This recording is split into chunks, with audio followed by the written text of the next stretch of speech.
प्यार का मतलब होता है खुशी। हम सब इसका सपना देखते हैं, लेकिन दुनिया के कुछ हिस्सों में प्यार का मतलब दर्द होता है। कहीं ये खून से जुड़ा है, कहीं जख्म और बलिदान से, और कहीं तो मौत से भी। और कुछ जगहों पर प्यार मौत के बाद भी जिंदा रहता है। आने वाले कुछ मिनटों में हम दुनिया की ऐसी जनजातीय परंपराओं को जानेंगे जो आपको चौंका देंगी, हैरान करेंगी और सोचने पर मजबूर कर देंगी। क्या प्यार वाकई इतना डरावना रूप ले सकता है? हम सब कान की बालियां और गले की माला के बारे में जानते हैं, लेकिन क्या आप जानते हैं कि इथियोपिया की मुर्सी जनजाति की औरतें प्यार के लिए क्या करती हैं? वे अपने होंठों को खींचकर उनमें मिट्टी की प्लेट पहनती हैं। ये प्रक्रिया आसान नहीं है। पहले होंठ में छोटा सा कट लगाया जाता है और उसमें लकड़ी का छोटा टुकड़ा डाला जाता है। धीरे धीरे बड़े टुकड़े डाले जाते हैं जब तक होंठ इतने बड़े ना हो जाएं कि उनमें प्लेट लग सके। प्लेट जितनी बड़ी होगी, शादी के समय दहेज उतना ही ज्यादा मिलेगा। हम होंठों को सजाने के लिए लिपस्टिक लगाते हैं और वे लगाती हैं लिप प्लेट। सोचने वाली बात है, क्या आजकल के पाउटी लिप्स इसी परंपरा का आधुनिक रूप है? मजाक कर रहा हूं, लेकिन ऐसी प्रथाएं सिर्फ औरतों तक ही सीमित नहीं हैं। मर्द भी दर्दनाक परीक्षाओं से गुजरते हैं ताकि अपना प्यार और ताकत साबित कर सकें। क्या आपने कभी सुना है कि कोई मधुमक्खी के डंक का आनंद लेता हो? बिल्कुल नहीं। लेकिन अमेज़न की सातेरे मावे जनजाति के लड़के उससे भी भयानक चीज झेलते हैं। वे दस्ताने पहनते हैं जिनमें भरी होती हैं बुलेट एंट्स, दुनिया की सबसे दर्दनाक चींटियां। इनका डंक ऐसा लगता है जैसे गोली लग गई हो, और लड़के घंटों तक हाथ उन दस्तानों में रखते हैं, असहनीय दर्द सहते हैं, सिर्फ इसलिए ताकि जनजाति उन्हें योद्धा माने। सोचिए, अगर आपके प्रियजन को ऐसी परीक्षा से गुजरना पड़े तो डरावना है ना? लेकिन आगे और भी है।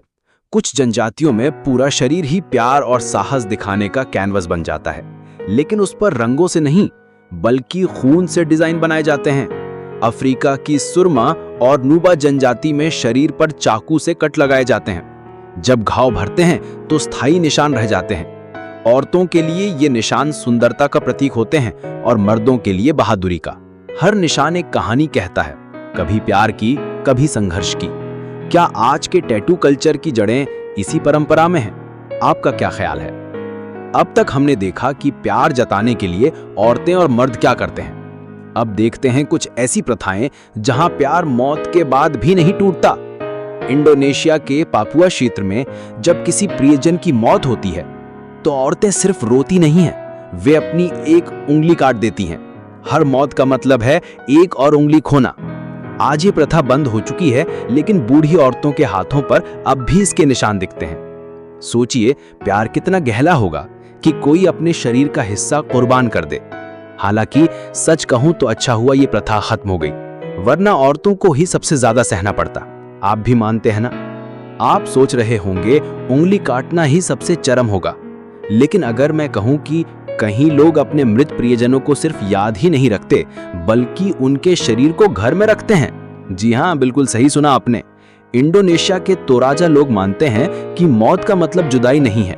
वे अपने प्रियजन के शव को घर में रखते हैं, उसे कपड़े पहनाते हैं, खाना परोसते हैं, उससे बातें करते हैं, खास मौकों पर उनके साथ तस्वीरें भी खिंचवाते हैं। हमारे लिए यह भयानक हो सकता है, लेकिन उनके लिए यही प्यार की सबसे सच्ची अभिव्यक्ति है। वैज्ञानिक रूप से सही है या नहीं, ये अलग बात है, लेकिन जैसा आप जानते हैं, हमारा चैनल दुनिया की सबसे अजीब परंपराओं को सामने लाने के लिए है।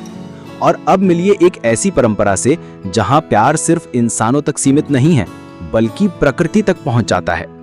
फिलीपींस की कुछ जनजातियां अपने मृत प्रियजनों को कब्रिस्तान में दफन नहीं करती। उनका शव किसी बड़े पेड़ के खोखले हिस्से में रखा जाता है। धीरे धीरे शरीर मिट्टी में मिलकर प्रकृति का हिस्सा बन जाता है। ये उनका तरीका है धरती से लिया सब कुछ फिर से धरती को लौटा देने का। तो अगर कभी आप फिलीपींस के जंगल में जाएं और किसी पेड़ के खोखले हिस्से में झांकें तो शायद आपको वहां कुछ अप्रत्याशित दिख जाए। तो बताइए, इनमें से कौन सी परंपरा आपको सबसे चरम और हैरान करने वाली लगी? अपने विचार कमेंट में जरूर लिखें और सबसे दिलचस्प जवाब को मैं अगले वीडियो में शामिल करूंगा। अगर आप दुनिया के और रहस्यों को जानना चाहते हैं तो चैनल को सब्सक्राइब करना ना भूलें।